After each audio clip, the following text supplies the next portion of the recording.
Kinji is a weak loser who can't score chicks because he's got no riz. However, when he learns he can get OP by cracking his crush, he turns into Johnny Sins and cracks shawties and his enemies alike. On his first day of school, Kinji wakes up to the sound of his doorbell ringing. Outside, a shawty named Shiryuki fixes her makeup so Kinji can 6-7 her juicy melons. Kinji finally opens the door and is annoyed to see Shiryuki's face so early in the morning, until she tells Kinji that she cooked a meal just for him. After having food, Shiryuki hands Kinji a bulletproof jacket and a loaded gun, which is part of his new school's uniform. Kinji then asks Shiryuki if the gun is really necessary, and she tells him that all students at his school are required to have a gun at all times. Also, she wants him to be able to defend himself if something happens so he can live long enough to demolish her cupcakes. Just then, Kinji realizes he is late, so he quickly hops on his bike and rides to his new school, called Butte High. Meanwhile, at the school, Professor Shiryuki welcomes the newcomers and tells them that Butte High is a training facility for students called Butte who want to become Batman and fight crimes.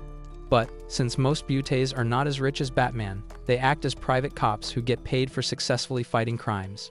After explaining the fundamentals, Shiryuki warns everyone to be careful since Buttes are targeted by a lot of criminals, like the Butte assassin who is known for brutally murdering his victims.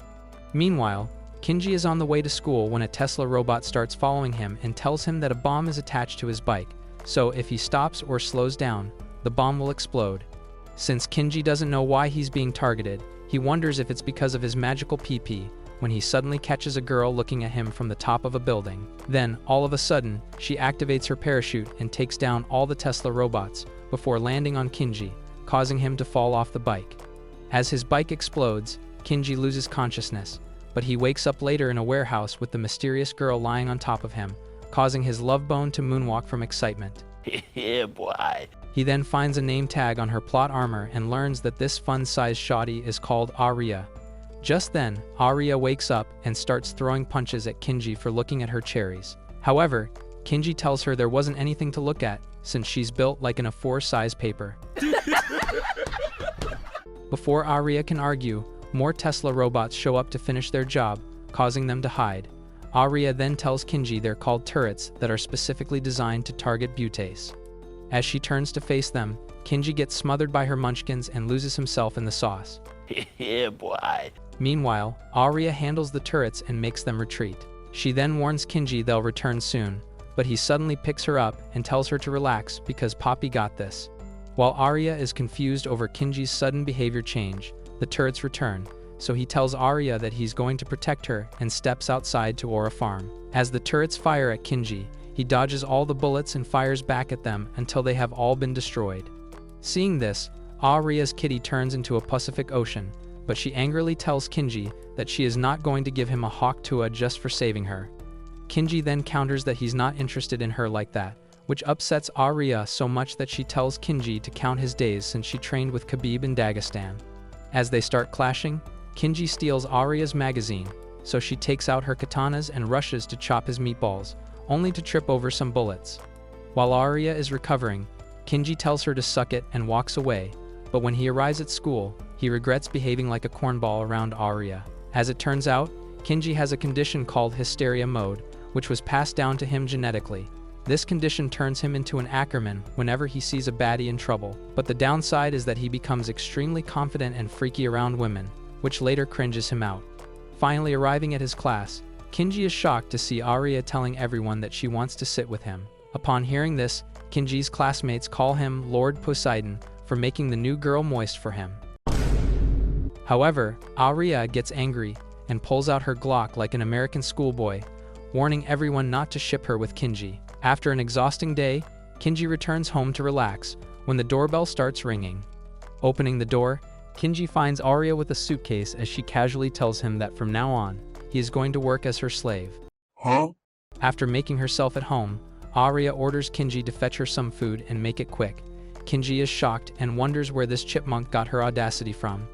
But despite his frustration, he gives her some food, hoping she'd want to have his sausage as dessert next. Just then, Kinji remembers Aria ordered him to be her slave and asks her what that was about. Aria tells him to join her party so they can finish their Butte missions together, But Kinji turns her down and reveals that he wants to quit Butte altogether. At this, Arya tells him that he sounds just like an Ani Ender subscriber who whines like a loser 24/7. She then tells Kinji he can be on the front lines, but he says no as he just wants to stay home and goon to old pictures of Nikocado Avocado where he had juicy jugs. What do you mean by that? Arya grows frustrated and tells Kinji that she is running out of time, which means she can't take no for an answer. So she tells Kinji that unless he agrees to join her party, she will be staying here. After getting kicked out of his own place, Kinji walks around the block before sneaking back inside. He thinks Arya must have left by now, but he couldn't be more wrong as he finds Arya washing her tuna. Just then, the doorbell rings, and Kinji finds Shiryuki outside, so he tries to pretend that he's not at home, but ends up falling, which is heard by Shiryuki. After reluctantly opening the door, Kinji asks Shiryuki what she is doing at a man's place this late. She then explains that all the Butties received the news about a bike explosion, so she wanted to check up on him. When Kinji casually tells Shiryuki that he was the victim, she freaks out and plans to torture the culprit by making him watch this recap. After calming down, Shiryuki tells Kinji she made bamboo shoots for him, so he can reward her by shooting his bamboo at her. However, Kinji starts panicking since he doesn't want anyone finding out about Arya, so he tells Shiryuki that they can do the freaky stuff tomorrow and tries to send her back home. But this makes Shiryuki suspicious, and she darkly asks Kinji if he is hiding something from her. Kinji quickly assures Shiryuki that he would never lie to her, and Shiryuki believes him like an idiot. After closing the door, Kinji breathes a sigh of relief, until he realizes that Arya will attack him for sneaking back home. So, without wasting time, Kinji hurries to hide Arya's weapons, only for her to open the door at that exact moment. Fearing for his life, Kinji tells Arya that this is all a big misunderstanding, but ends up putting her plot armor on blast. After that, Kinji gets a beating from Arya, and once she's satisfied, she goes to sleep immediately. Meanwhile, Kinji lies awake in his bed and reaches the conclusion that he'd rather be a toilet cleaner for the gas station than be a Butte. The following morning, Kinji is woken up by Arya's knuckle sandwiches as she orders him to make breakfast for her. Kinji smacks her in the face, but she continues to throw a tantrum until it's time to leave for school. While they are getting dressed, Kinji tells Arya they should go to school separately, because people will call her the campus bop for sleeping at his place. But Arya doesn't care and continues to cling to Kinji like a leech until he gives up and accepts his fate. Later on, Professor Sayanaki gives the students a rundown on the academics of Butte High. He explains that they will first study normal subjects and then have special classes where they'll be taught to become men in black. Sayanaki further adds that students interested in combat should enroll in assault, while those passionate about cars can opt for logi. On top of that, they're also free to take on missions if they choose. So, Kinji decides to get away from school on a mission. Just when he thinks that he can get away from that annoying chipmunk, Arya appears before him and states that she's coming with him. Kinji argues that she'll get penalty points for skipping assault classes, and Arya proudly reveals that she has enough credit to have an early graduation. Kinji gives up, and the two walk together when Arya asks him about the mission. Kinji reveals that it's a low-tier quest since he's an E-ranked Butte, which surprises Arya. After walking for a while, Arya angrily tells Kinji to reveal the details of his mission, so he tells her that he has to find a cat. Several hours later, Arya gets hungry and orders Kinji to buy her food. Despite his annoyance, Kinji gets Arya some McDonald's, and they sit in a park to eat. Just then, Kinji tells Arya not to sit close to him and tells her to look around. Arya is shocked as she sees couples taking care of the low population issue in Japan. After taking in all the action, Arya's kitty gets wet, so she quickly stuffs some French fries to stop the leakage. Luckily, Kinji notices this and realizes that Arya's biggest weakness is romance. So when Arya takes a sip from his cola, he teasingly tells her they have kissed indirectly. Unfortunately, Kinji's plan backfires, as Arya punches him square in the face. Later on, the duo finds the lost cat, so they decide to go their separate ways for the day. Kinji uses this time to meet with his classmate, Rico, and gives her sus videos on fun-sized baddies. In exchange, Rico hands him all the information on Arya. As Kinji starts reading the document, Rico asks him why he didn't ask Arya directly since they're dating. When Kinji tells Rico he's not dating her, she asks him if he knows that Arya is known as Arya the Quadra, since she carries 4 different weapons, which is extremely rare. That night, Kinji confronts Arya, revealing that he found out she is half royalty since her grandmother received the title of dame from the royal family of Britain. Furthermore, she is an S-ranked beauty who has never failed a single mission. Instead of getting upset, Arya orders Kinji to join the assault unit, but he reminds her that he's a loser. Arya doesn't buy his story, and tells Kinji that he got an E rank because he purposely bombed his exams. At that moment, Kinji realizes that Arya did a background check on him, too. Before he can get away from her, she pins him down, activating his drill machine. It should have been me, not him! Just when Kinji is about to go into hysteria mode, he pushes Arya away and tells her that he's going to join the assault unit for just one mission. Since Kinji doesn't want Arya finding out about hysteria mode, he warns her that after the mission, they're going to go their separate ways, and Arya agrees, promising to bring out his true strength. The next day, Kinji arrives at the assault unit, where he is greeted by Rico, who notices the frustration on his face. She quickly pulls out an arcade coupon from the natural purse God gave her and hands it to Kinji, whose willy wiggles in excitement after witnessing all that. Moments later, Kinji enters, and all his classmates are excited to have him back because he has the reputation of being the class clown. As Kinji starts to get frustrated, Arya steps in, causing everyone to scram away. After class, Kinji and Arya walk together when she calls him Mr. Popular, but Kinji tells her that being treated like Naruto Uzumaki from episode 1 isn't fun for him. Arya, on the other hand, is having a hard time making friends because everyone treats her like Prime Gara, so Kinji asks her if the whole slave thing was because she is a lonely loser who can't make friends in a normal manner. Instead of answering him, Arya starts laughing until Kinji tells her that he is going to blow some steam at the arcade. Since Arya has never heard of an arcade before, she tells Kinji that she is coming with him, much to his annoyance. After trying to run away from her, Kinji realizes his attempts are useless because this girl will follow him all the way to Uranus. Arriving at the arcade, Arya is immediately hooked on the plushies in the claw machine. Kinji notices this and asks Arya to give it a try, but since she has never played the game before, she ends up failing miserably. Finally, Kinji takes over the machine and wins Arya not one but 2 plushies, which puts a huge smile on her face. Kinji is mesmerized for a second, since he has never seen her smile like that before. Just then, Arya gives Kinji the extra plushie, telling him that they can make their plushies crack for fun. Kinji is left in shock as Arya gives him an excited smile. The next day, Kinji is about to leave for school when he ends up missing the bus again.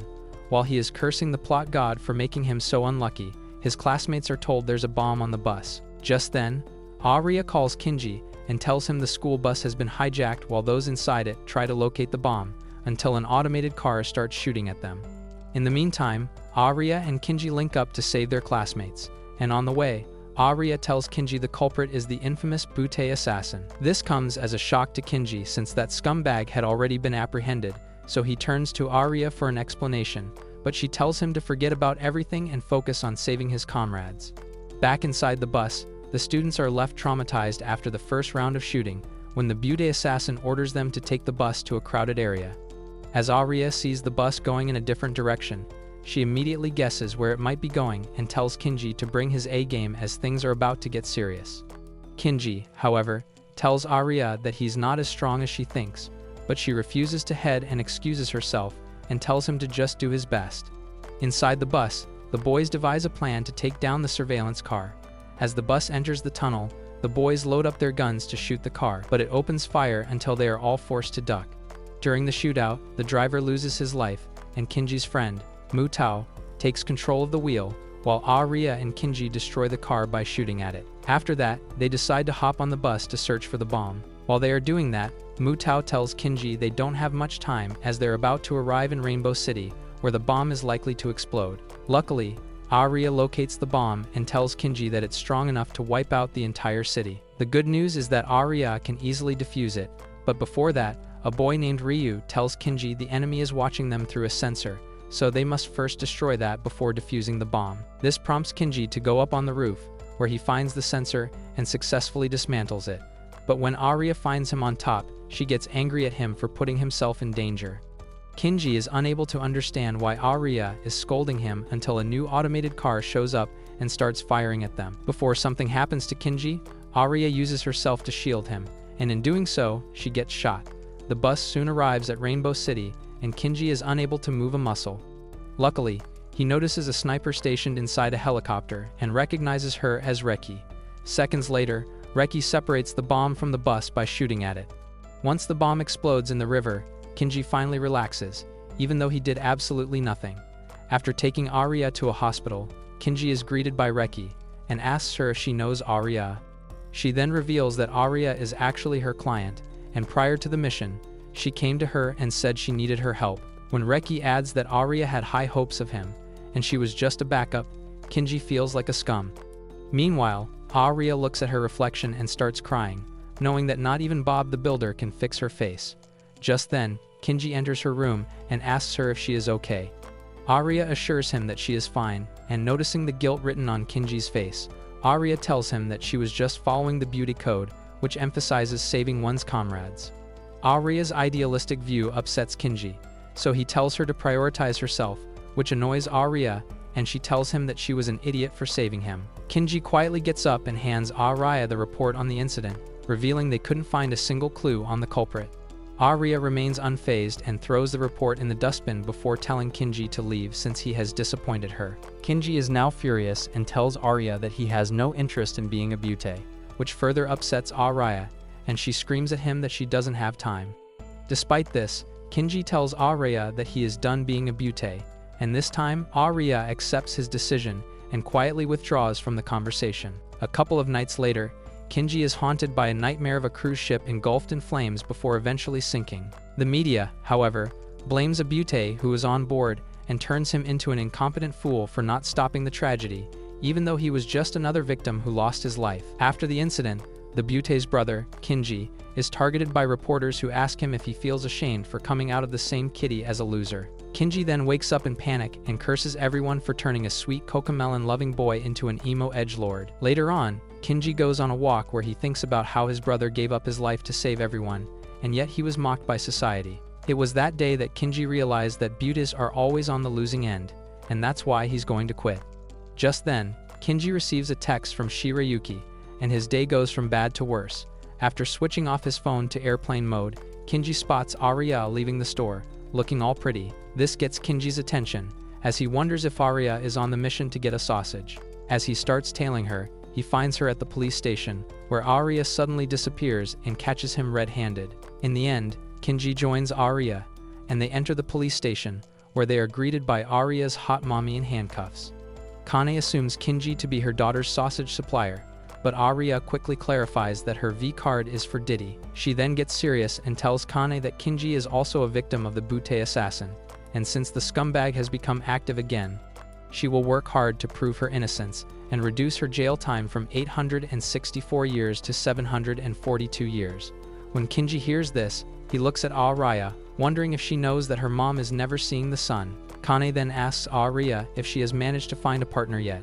Arya tells her that she can handle everything on her own, but Kane reminds her that she needs someone who understands her to bring out her true partner, and gives her the example of her grandparents, who were skilled beauties. Arya then tells Kane that she is running out of time, but her mother advises her to take things slow because nothing good comes from rushing through life. The time is up, and as Kane is getting dragged back to her cell, she urges Arya to find a partner before doing anything rash. As Arya leaves the police station, Kinji follows after her, only to be told to piss off. She then starts crying in the rain, while Kinji watches her from afar. When Arya doesn't come to school the next day, Kinji starts snooping around and learns that Kane was framed for the crimes committed by the Butte assassin. Arya believes her mother is innocent, which is why she has been desperately trying to find a partner to help her catch the original Butte assassin. Just then, Ryu arrives and tells Kinji that Arya is returning to London and her flight takes off at 7. After school, Kinji is walking home and thinks to himself that Arya should return to London since he can't help her. He then receives a text from Rico, telling him to come over. Without wasting time, Kinji comes to the location, and right away, Rico gets all cuddly with him in a private room.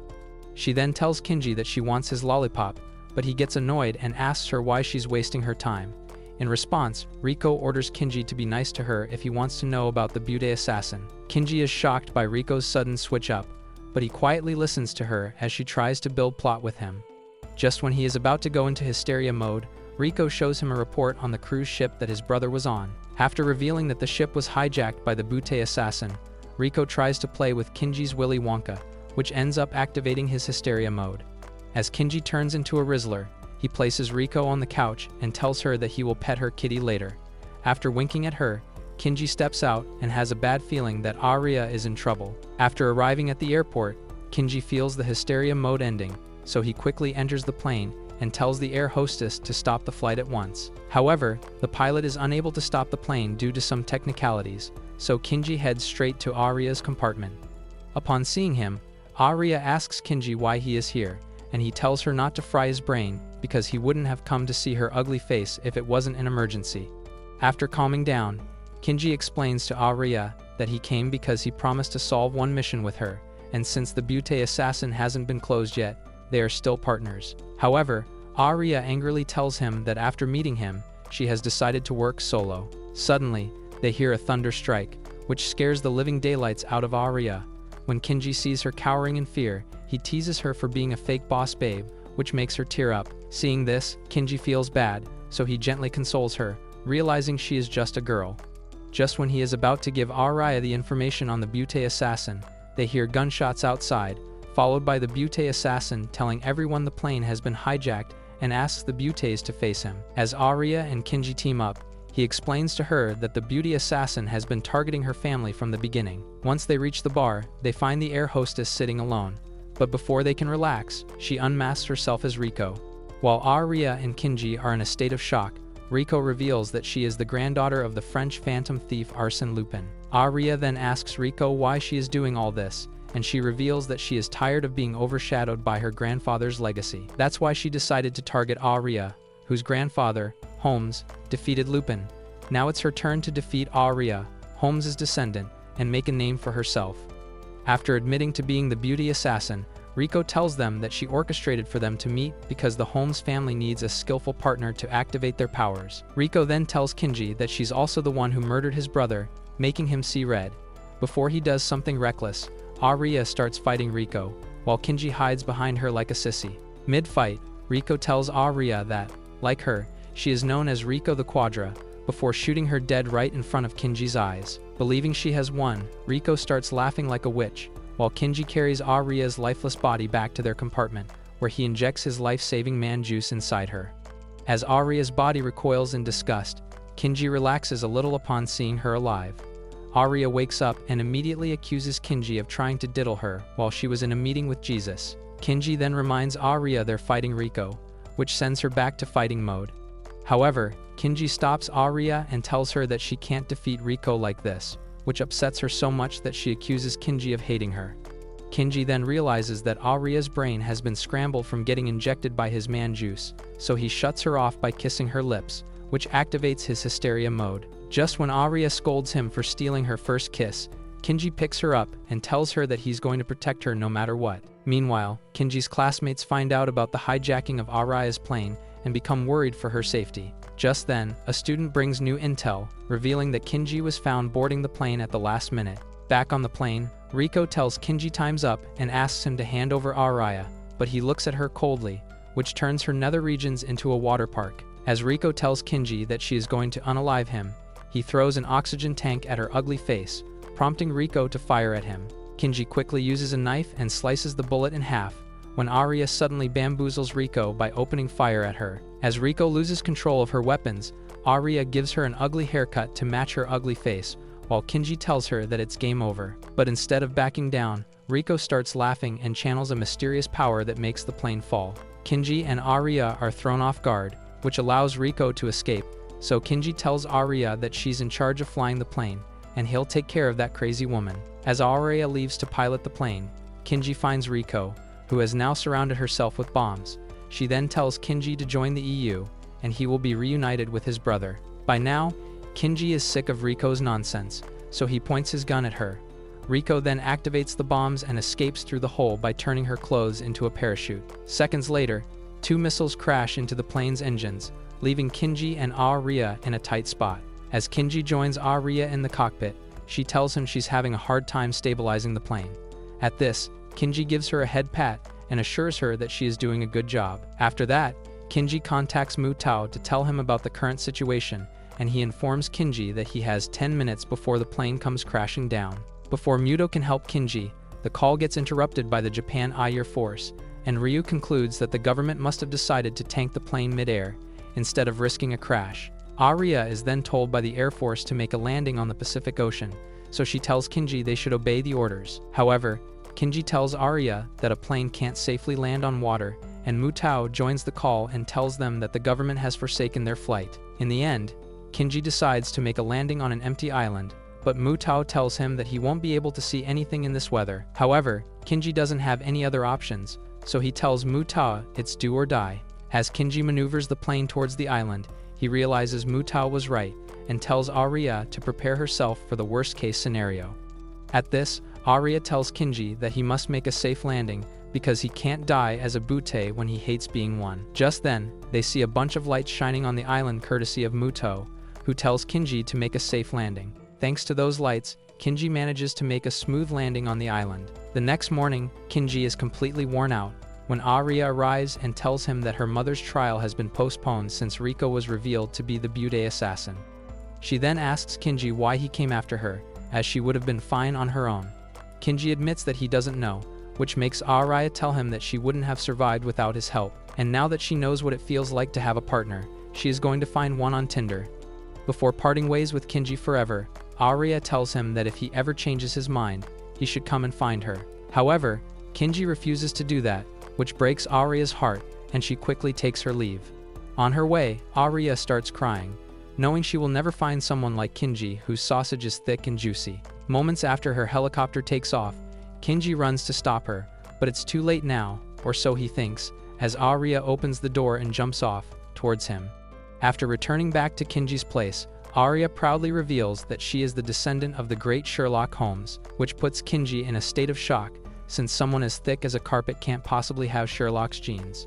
Before he can tell Arya that, Shiryuki starts banging the door as if he owes her money. Kinji then switches on his phone and finds 100 texts from Shiryuki, which makes him scared. Meanwhile, Shiryuki asks him through the door if he is with a girl, and before Kinji can reply, she burns down the door and finds Arya. Shiryuki thinks that Arya has tricked Kinji with her A-cups, so she immediately lunges to attack her while Kinji tries to calm her down by telling her that his V-card is still intact. However, Shiryuki refuses to listen to any reason and blindly attacks Arya, leaving her confused. As Shiryuki channels her sword, Arya realizes she is a chaude, which is a butte with superpowers. Kinji then adds that Shiryuki is a member of the Hotogi Miko, a group of shrine maidens who possess otherworldly powers. What shocked Kinji the most was finding out that Rico is one of the shrine maidens like Shiryuki. And since their superpowers are regarded highly in the butte world, their academy has a separate department that trains chute,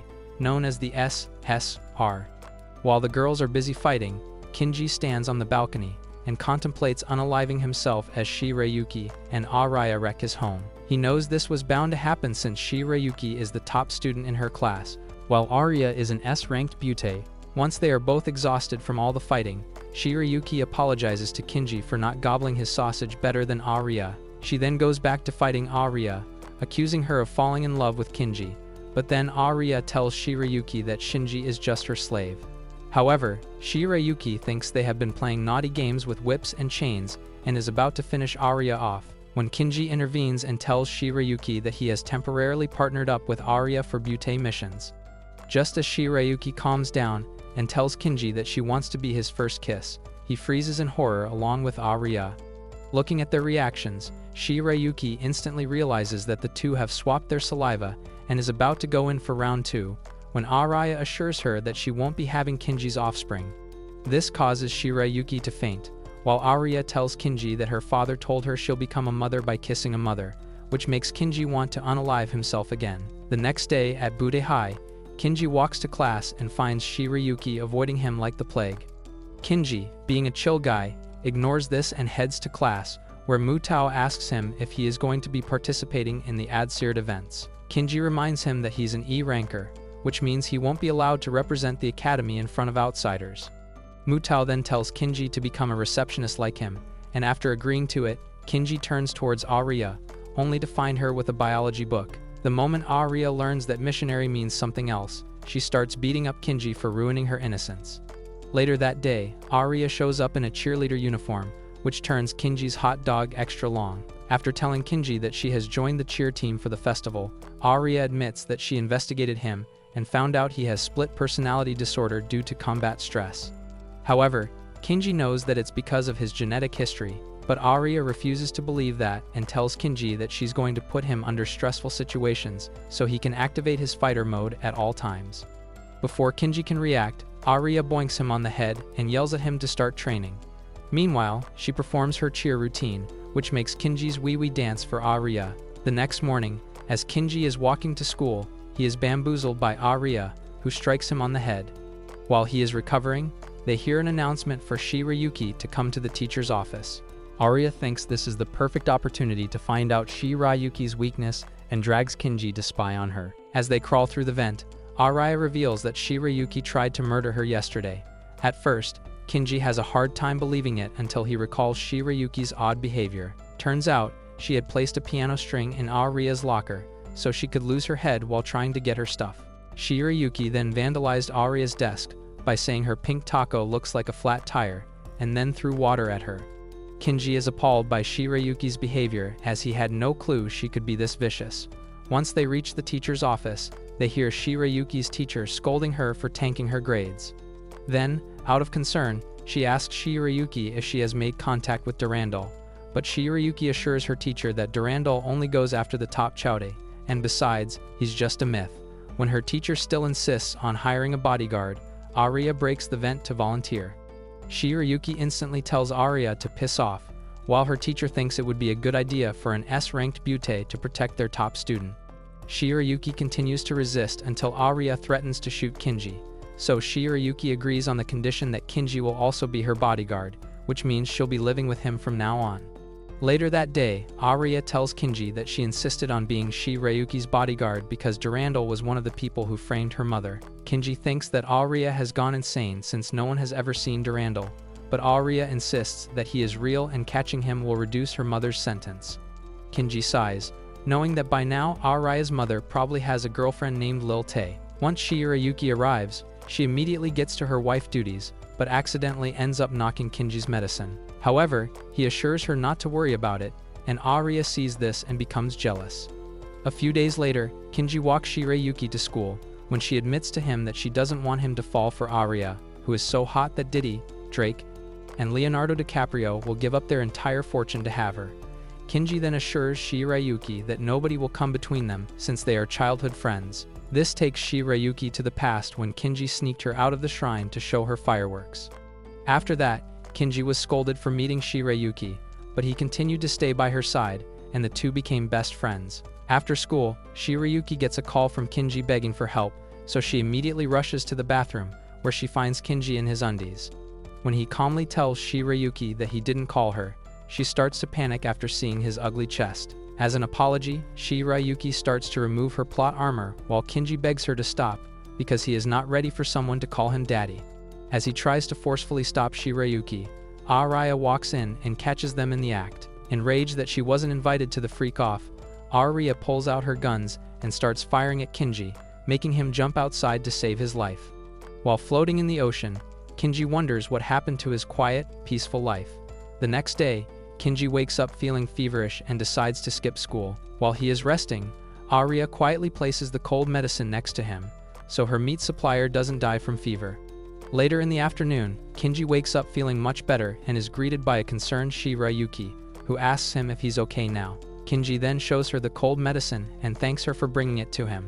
Shiryuki grows quiet and decides not to tell Kinji that she wasn't the one who got him the medicine. The next day, Kinji bunks his classes because all the girls are roaming around in short skirts, which is making things very hard for Kinji in the pants department. Just then, Arya arrives in her thoughty uniform and kicks Kinji in the head, causing him to wince in pain. She then gets mad at him for not dodging her attack because they will soon be fighting Durandal, who has a sword that can cut through steel. Kinji asks Arya if she is worried about him, which makes her blush, so she tells him not to get any funny ideas. After that, Arya orders Kinji to check Shiryuki's phone after school because Durandal sends threatening messages to his targets before kidnapping them. Kinji swiftly turns her down, reminding Arya that Shiryuki will never let him touch her phone, where she keeps a collection of his photos. He then asks Arya why she isn't with Shiryuki today, and Arya casually reveals that she has left Reki the sniper to guard Shiryuki today. When Kinji hears this, he wonders if Arya has hired Reki as a hitman to take out Shiryuki. Arya then pulls Kinji's ear so he can take this seriously, but he tells Arya that she's always pushing him too hard and reminds her that he got sick because of her. While Arya is feeling guilty, Kinji mindlessly tells her that Shiryuki got him cold medicine and compliments her thoughtfulness, which upsets Arya since she was the one who brought the medicine. So, out of spite, Arya tells Kinji to just marry Shiryuki and starts to fight him until Kinji forcefully stops her. He then tells Arya she should use her energy to bring proof of Durandal's existence, and Arya counters that he exists because she has strong feelings. However, Kinji tells Arya that she has deluded herself into thinking Durandal exists, because she is just desperate to save her mother. At that moment, Arya realizes Kinji is the same as everyone who called her a defect for not being logical like her grandfather, Sherlock Holmes. She then tells Kinji that her instincts are telling her that Durandal will strike soon, but once again Kinji calls her a bird-brain lunatic, which sends Arya into a mad fury. After that event, Kinji visits Shiryuki to tell her that he is going to guard her himself, which makes her happy because she has finally gotten rid of her rival. While they are spending time together, Kinji asks Shiryuki why she is the only one who is preparing for the Adserd festival. Shiryuki then reveals that the entire student council has gone to see fireworks, so Kinji asks her why she didn't go with them. Shiryuki reminds him that as a shrine maiden, she isn't allowed to visit the outside world. This surprises Kinji because he had thought things were different for Shiryuki since she enrolled in Butte High. However, she reveals the Hotoji were extremely upset with her for doing that, which is why she can't disappoint them further. Kinji then realizes that Shiryuki is still a caged bird like she was during their childhood. Later that night, Kinji tells Shiryuki that he is taking her to the fireworks festival, and when she tries to argue, he assures her that he will take full responsibility as her bodyguard. Shiryuki is delighted by this, and the two head to a department store for Shiryuki to change into something appropriate before visiting the festival. By the time they arrive, the festival is already over, and Kinji apologizes for not checking the time. At this, Shiryuki tells him that she is just glad to be with him, and for the first time, Kinji sees her as a proper woman. After carefully placing his jacket on Shiryuki, Kinji runs to fetch her a drink. In the meantime, Shiryuki receives a text from an unknown number, which leaves her worried. When Kinji arrives, he asks Shiryuki if she is okay, and instead of telling Kinji about the text, the dumb cow assures him that everything is fine. Feeling relieved, Kinji hands Shiryuki some fireworks, and while they are playing with them, Kinji realizes Shiryuki is packing a whole milk factory. Then all of a sudden, Shiryuki becomes serious and tells Kinji that she looked at his horoscope and found out that he was going to disappear. When she tells Kinji that Arya will take him away, he starts laughing, but Shiryuki tells him that he has become happier since Arya came into his life. Then, out of desperation, Shiryuki asks Kinji to choose her just this once and begs for a kiss. Kinji, being a gentleman, is about to grant Shiryuki's wish, but then a group of noisy students shows up and ruins the moment. As Kinji awkwardly looks at Shiryuki, she tells him they should head home, since her Super Soaker kitty has dried up. On the day of the Adserd festival, Kinji patrols the area and finds nothing unusual. Just then, Ryu tells Kinji he should help Mutao with the receptionist duty, so he tells Shiryuki that he's going to hang out with the boys. Shiryuki smiles and watches Kinji go, and hours later, Kinji receives a text from her saying goodbye. While Kinji is taken aback by the text, Shiryuki's teacher grabs him by the neck and asks Kinji if he has seen Shiryuki. Kinji now starts panicking as the teacher asks him if Shiryuki received any text from Durandal. So instead of wasting time, Kinji runs to find Shiryuki. As he tries to call Shiryuki, he finds her phone powered off, so he contacts Arya, but her phone is also unreachable. Guilt starts taking over Kinji, as he blames himself for not trusting Arya and putting Shiryuki's life at risk. Just then, Kinji receives a call from Reki, who tries to calm him down by shooting at his feet. Once he is more composed, he asks Reki when the last time she saw Shiryuki, and she tells him Shiryuki was last seen at the Logi Center. Kinji knows that Shiryuki has no business being there, so he quickly runs towards the building. Meanwhile, Shiryuki enters a creepy basement where Durandal is waiting for her in the darkness. Since she is unable to see him, she tells him that she has held her end of the bargain, and Durandal assures her that he won't harm Kinji. As Durandal extends his hand out and tells Shiryuki that he's going to take her to the EU, a place more suited for her, Kinji arrives and stops Shiryuki in time. However, Durandal throws a knife at Kinji, which knocks him down and freezes him on the ground, allowing Durandal to take Shiryuki with him. Just as Durandal throws another knife at Kinji, Arya arrives and saves the idiot, before telling Durandal that he is under arrest for kidnapping a shrine maiden. While staring at the darkness, Arya tells Durandal that she has done her homework, and so she knows that he likes to split up his enemies and take care of them one by one. This is why she separated herself from Shiryuki and Kinji, so she could lure him out.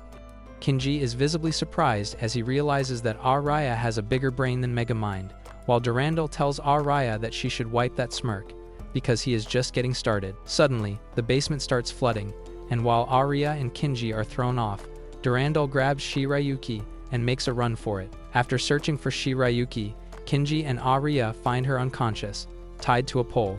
When she finally wakes up, she apologizes to Kinji and tells him that Durandal threatened to yeet him if she didn't secretly meet him. After revealing that she received a text from Durandal yesterday, Shiryuki starts crying and apologizes to Arya for being mean to her. The water around them starts to rise, so Arya tries to untie Shiryuki, but Kinji tells her to search for Durandal on the top floor since she can't swim.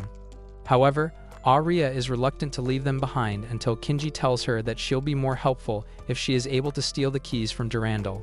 This convinces Arya, and while she is gone, the flood reaches up to Shiryuki's neck.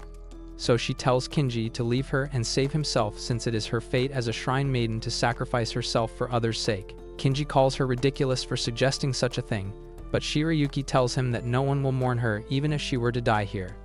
Then, suddenly, a huge wave of water separates Kinji from Shiryuki and plunges her into the water. Refusing to give up, Kinji swims towards Shiryuki and gives her an underwater kiss, which gives Shiryuki the will to live and activates Kinji's hysteria mode.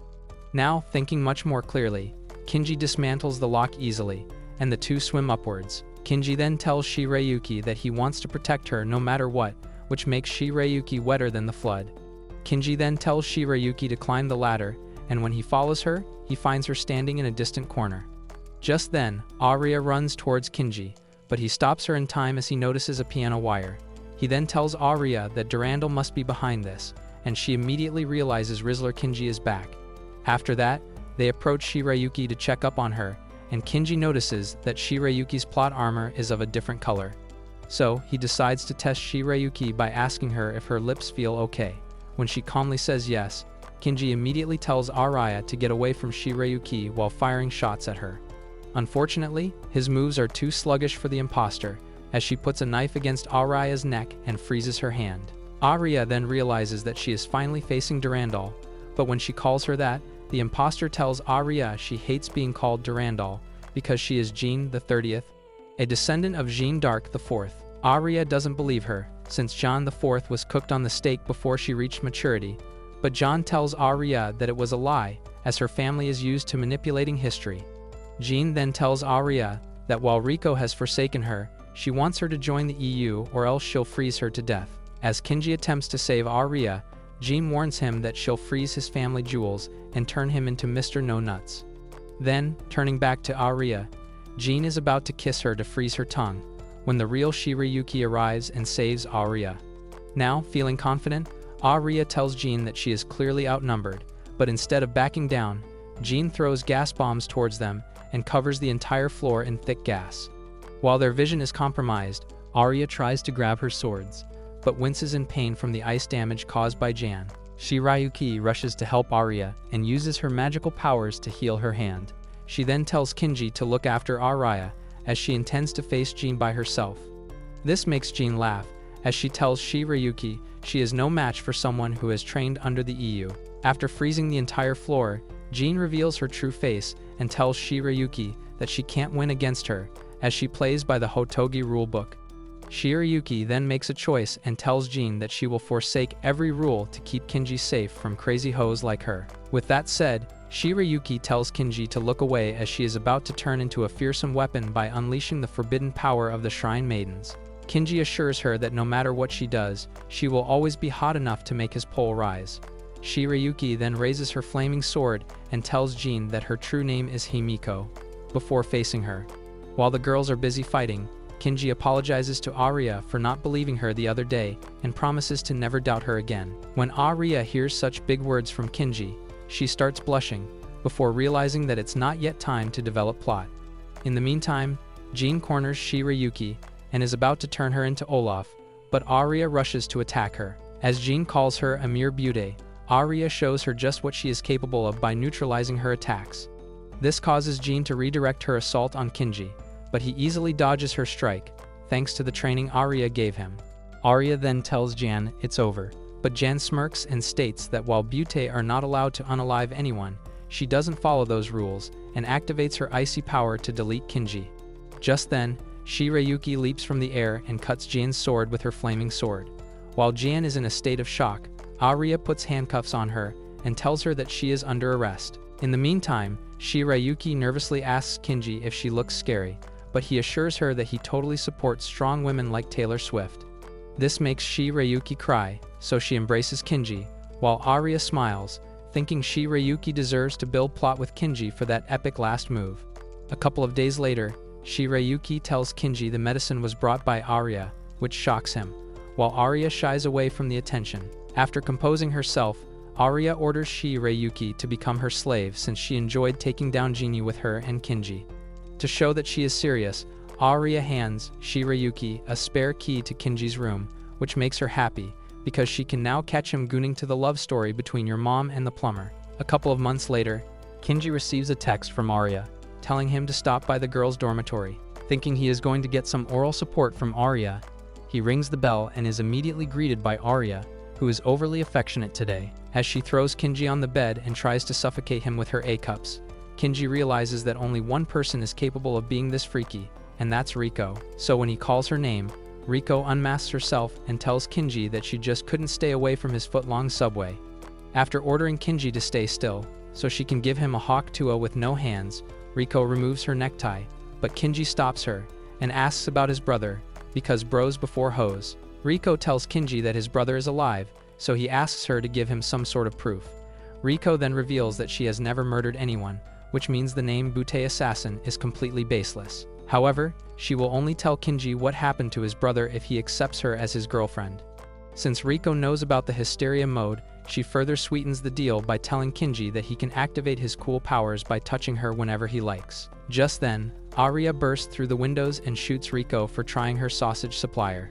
Rico is frustrated by the interruption, and since she's not into sharing, she throws a flash grenade at Arya and skedaddles. Meanwhile, Kinji finds his eyes covered by Arya's dark cave until she rushes to find Rico and spots her going towards the rooftop. As they rush upstairs, Arya tells Rico she's going to pay for framing her mother and starts roasting Rico for having daddy issues until they're both fighting like kittens. Frustrated by this, Kinji stops them both and tells Arya that she shouldn't fight Rico because she likely made a plea bargain that allowed her to come back to Butte High. However, Arya is furious and thinks Rico is lying, but Kinji tells her that if she attacks Rico without reason, she will be committing a crime, and then there will be no one to help her mommy dearest.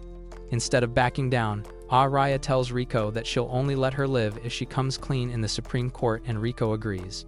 She even tells Arya how sorry she is for taking her mother away from her, and starts to cry. While Arya rushes to console Rico, Kinji sees through her crocodile tears, but decides to stay quiet.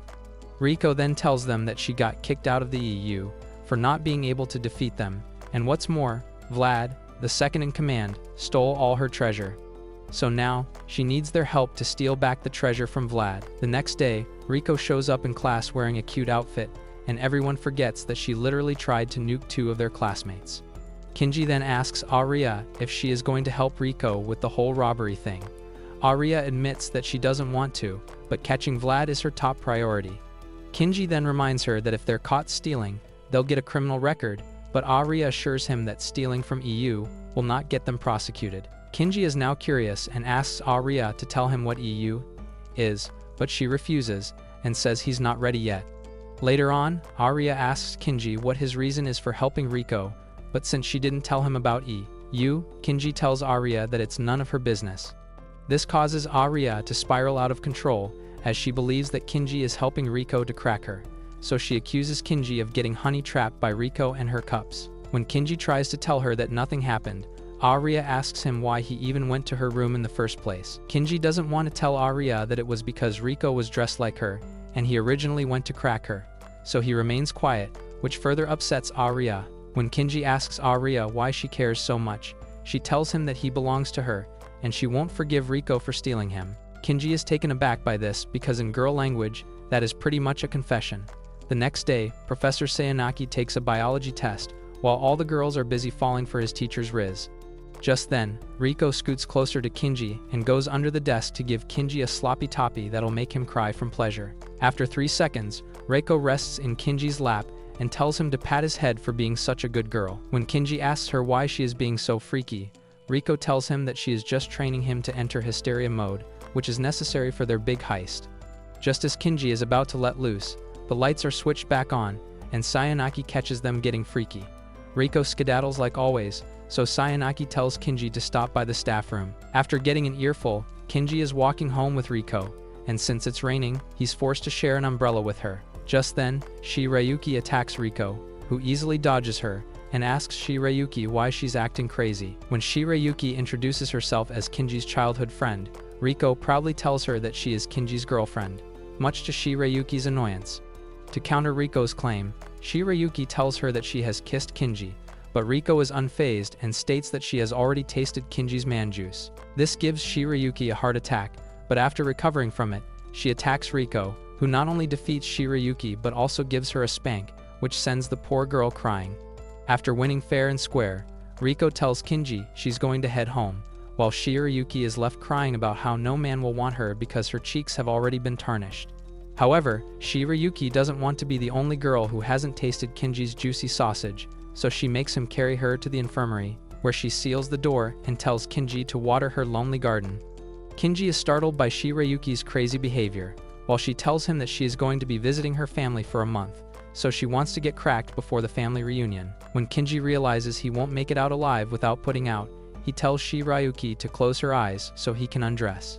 The second she shuts her eyes, Kinji runs off faster than your dad did when you were born. The next day, Rico invites Kinji and Arya to discuss their strategy in a maid cafe. She shows them a picture of Vlad's castle and reveals that her treasure is kept in an underground basement. At this, Kinji asks Rico why she's seeking their help when she already knows so much, and Rico tells him that while the palace may look ordinary, it is actually a heavily guarded fortress.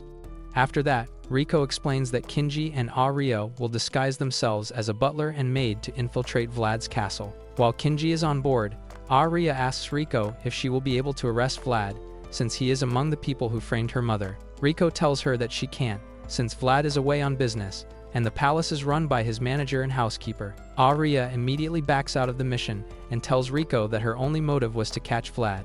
Rico calmly accepts Arya's decision and tells Kinji that she will become his naughty maid. Arya is now annoyed and tells Rico that she is back in because she doesn't want her eating Kinji's eggplant. Sighing at their drama, Kinji asks Rico about her treasure, and she reveals that it's a rosary, which was a present from her mother. Arya is now beyond angry and tells Rico that she is ashamed for asking her to retrieve her mother's treasure when she is the reason why she can't see her mother.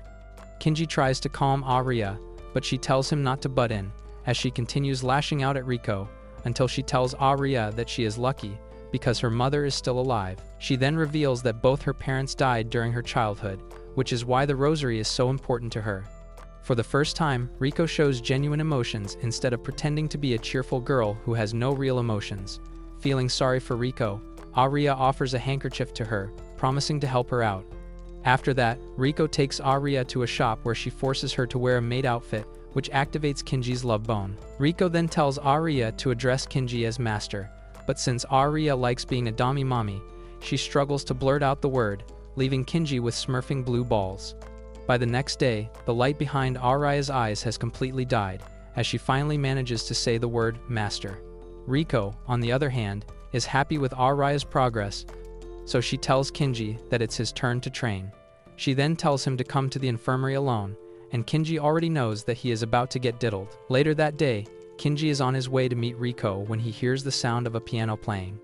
As Kinji stops by the music room, he finds Jaina, so he raises his gun to shoot her, but she tells him that she doesn't want any smoke. Kinji soon realizes that Jean must have gotten a plea bargain, so he loses interest and is about to leave when Jean tells Kinji that she knows all about their heist plan. While Kinji is shocked, Jean tells him about Rico's past and how she was raised in captivity by Vlad. Rico eventually managed to escape, but was caught by Vlad again, who told her that she would only have freedom if she surpassed Lupin I. Kinji recalls his fight with Rico and realizes she was forced into being a villain. Still, Kinji doesn't understand why Jean is telling him all this, so he asks her why she's sharing so much with her enemy. That's when Jean reveals that Vlad is an enemy to her entire bloodline, as he fought against her ancestors. Kinji thinks Jean is talking about Vlad's ancestors until she tells Kinji that Vlad is an immortal demon. The only way to neutralize him is by attacking Vlad's weak points, which he got after the Vatican sent a paladin strong enough to fight Vlad. So, if he has the misfortune of running into Vlad, he must hit those weak points at once to defeat Vlad. After giving Kinji a drawing demonstrating Vlad's weak points, Jean wishes him luck and walks away. Kinji then realizes he's late for his meeting with Rico and rushes to the infirmary, only to hear a group of chicks coming his way. Kinji suddenly panics and hides himself in a locker where he finds Mutao, who thinks Kinji is here to peek at girls like him. Just then, Rico and the baddies remove their plot armors for a medical checkup, and Kinji receives a text from Rico, asking him if someone managed to tickle his pickle enough for him to activate his hysteria mode. Just then, Arya arrives and does a feat reveal by removing her stockings, which causes Kinji to enter hysteria mode. Just as Sayonaki arrives to examine the girls lose their minds and surround him like he's Jungle Cock from BTS. Meanwhile, Reki senses something amiss and opens the locker, revealing Mutao and Kinji. Before the girls can punish them, a white wolf breaks through the window, attacks Mutao, before pouncing on Sayonaki. As Kinji tries to restrain the beast, Arya tells him that this is an extremely rare wolf that is only found in North America. Before they can capture him, the wolf escapes from the window he came in, but Kinji decides to go after him, and Reki joins him in the mission. After arriving at an abandoned building, Kinji has a short battle with the wolf, while Reki stations herself at a nearby building with her sniper. Just when the moment is right, she shoots at the wolf but misses. Kinji is surprised, but also happy because he believes Reki has finally shown her humane side by missing her target. However, Reki clarifies that she didn't miss, as she intended to just graze the wolf with the bullet, as that would be enough to paralyze him. She then tames the beast and decides to keep him as a pet, much to Kinji's shock. After the mission, Kinji returns home, only to be greeted by a furious Arya, who then punishes him for peeping at her earlier. Several days later, Arya serves Rico tea and leaves her impressed by her etiquette. So she tells Arya that she has become an awesome maid, which annoys her, and she quickly tells Rico that she is only doing this for her mom. Rico then asks Kinji if he liked Arya's performance, but when he hesitates to answer, Arya becomes angry and lifts her skirt to reveal her milky white thighs, prompting Kinji to panic further. When the day of their mission finally arrives, Arya and Kinji wait patiently for Rico, who shows up dressed as someone called Kana. Kinji immediately recognizes her, and it upsets him to see Rico using Kana's face, so he tells her that he's sick of her pranks. In response, Rico states that she just wanted to use the face of someone he loves the most, which leaves Arya super confused. She tries to ask Kinji who Kana is, but he ignores her and continues to walk, leaving Arya frustrated. While they are on the train, Kinji gives Rico a bombastic side-eye and wonders if this crazy hoe really had a traumatic past. Moments later, they arrive at Vlad's castle, and Kinji immediately curses his dead father for not being rich enough to make him a castle this huge. Moments later, the door opens, and the gang is stunned to find that Sayonaki is Vlad's manager. He then tells Arya that he is glad to have an S-ranked beauty around, because now he can devote himself to his research without any worries. Rico, who had been pretending to be an employee from the job agency, asks Sayonaki if his master will return soon, and he tells her that he doesn't know, since he has never met him, and the only contact they have is through emails. Kinji is slightly taken aback by this, but ignores the weird gut feeling he's having. Once Rico leaves, Sayonaki shows Arya and Kinji their new rooms while telling them that he initially came to the castle to use its research facilities, but since he had prolonged his stay, he started working as a manager. Moments later, Kinji changes into the butler's uniform and goes to check up on Arya, only to find her twirling around in her maid dress. When Arya catches Kinji looking at her, she becomes embarrassed and tries to suffocate him by forcefully feeding him her tuna. The following week, Kinji and Arya dedicate themselves to their respective chores, and by the end of the day, they enjoy a game of pool. While Arya is hunched over at the table, Kinji gets an eyeful of her berries and becomes so excited that all his blood rushes south. As he stands up to control his freak, he drops the drawing given to him by Jana. Arya notices it and picks it up, so Kinji explains the history behind it when they suddenly hear a thunderstorm. As usual, Arya turns into a scaredy cat, which turns into a perfect moment for Kinji to build a plot with Arya. Later that night, Rico asks Kinji and Arya to give them a status report, and Arya confirms that the rosary is kept in the basement. Since Sayonaki is always in the basement, Rico tells them that one of them will need to lure Sayonaki out of the basement, while the other needs to grab the rosary in the meantime. The following night, Kinji and Arya serve dinner to Sayonaki, who immediately rizzes Arya by naming the roses after her. Later on, Arya calls Rico to inform her that the basement is secured with laser beams and an alarm system, which will make things difficult for them. However, Rico remains confident and tells Arya she'll get her rosary back no matter what. She then instructs Arya to distract Sayonaki, but Kinji is wary of their teacher and warns Arya to be careful of that womanizer. Rico, on the other hand, pushes Arya to use her small berries to charm Sayonaki and keep him away from the basement for 15 minutes. After Rico logs off, Arya asks Kinji if he is jealous of Sayonaki, but he rudely tells her to mind her business. This upsets Arya, but she continues being nosy and asks him about Kana. Kinji is now frustrated and tells Arya that he doesn't want to talk about Kana. Arya quickly realizes that she had been way too pushy, so she apologizes to Kinji, who then feels bad for being rude. The next day, it's show time, so Arya lures Sayonaki out to the garden to talk about the roses. Meanwhile, Kinji infiltrates the basement and carefully avoids the laser beams. Then, using a hook, he grabs the rosary and is slowly pulling it towards him.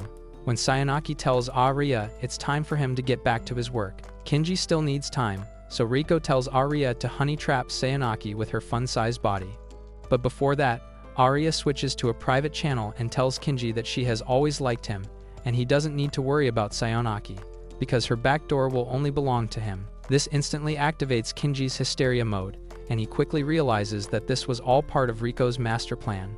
Thanks to his hysteria mode, Kinji easily gets the rosary and completes the mission successfully. That evening, Sayonaki thanks Arya and Kinji for their services, and the two immediately regroup with Rico to hand her the rosary. Arya then tells Rico to keep her promise, but her face suddenly darkens as she kisses Kinji, activating his hysteria mode. She then tells Arya and Kinji that she played them both, as she wanted the rosary to activate her full powers to defeat them both.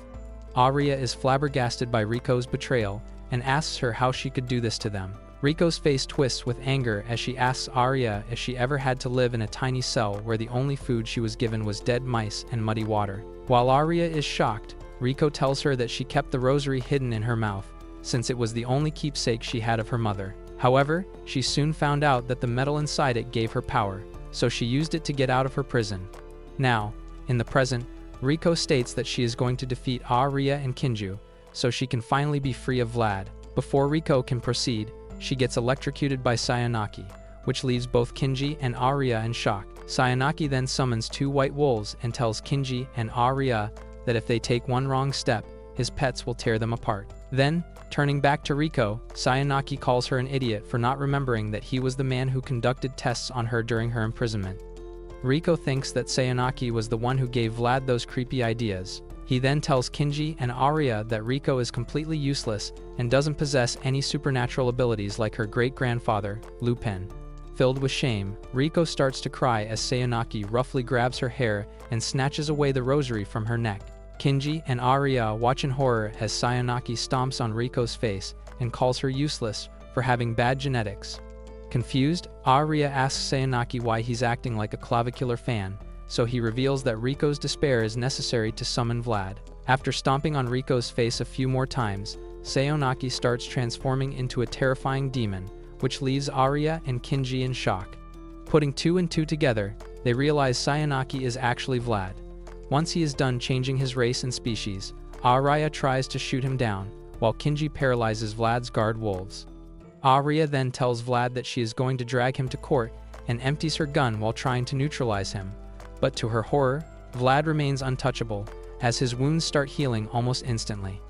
Vlad then tells Arya he should have sucked her blood, making her realize that he is Count Dracula from the urban legends. Confirming this, Vlad states that he has harvested the blood of humans and used their genes to evolve, leaving him with a strong body and a powerful mind.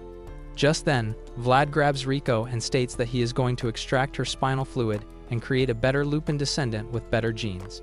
As Rico dangles in the air, she begs Arya and Kinji to save her. Unable to ignore her request, Arya attacks Vlad, while Kinji saves Rico and takes her to a safer spot. There, Rico tells him to take Arya and run away as Vlad is too strong to be defeated. Kinji then hands Rico her rosary, revealing he snatched it from Vlad while he was saving her. This gives Rico some hope, and she tells Kinji that he and Arya might be able to take down Vlad.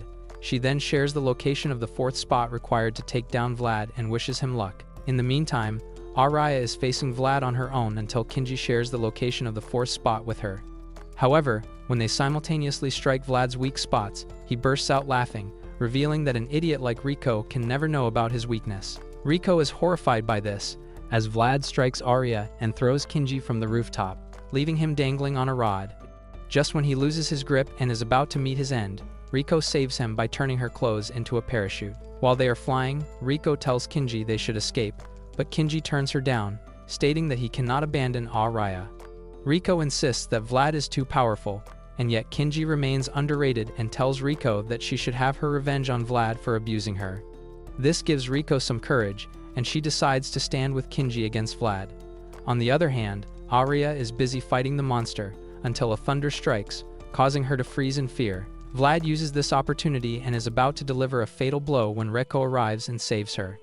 As the trio flies away, Rico starts building plot with Arya, so Kinji can hot from the action and activate his hysteria mode. For the finishing touch, she throws Arya and Kinji on the ground, which allows Kinji to get a whiff of Arya's sweaty armpits. This causes Kinji to go bonkers as he immediately enters Riz mode and then tells the girls that they are all going to shoot at Vlad simultaneously. Since they are short on bullets, Arya finds herself hesitating as she doesn't believe the plan is foolproof. However, Kinji tells Arya to trust him, so she decides to do exactly that. The moment draws near, and Rico fires the first bullet, which makes Vlad laugh as he calls their attempts useless, until Arya and Kinji fire their guns, piercing Vlad from within, which causes him to wither in pain and agony. While Vlad is out cold, Arya asks Kinji how he knows Vlad's fourth weak point was his tongue. So, he reveals that when they attempted to shoot him the first time, Vlad subconsciously guarded his mouth, which made him suspicious. While Arya is impressed by his quick thinking, Kinji asks Rico if she feels better, since she took down Vlad, something her great-grandfather couldn't do.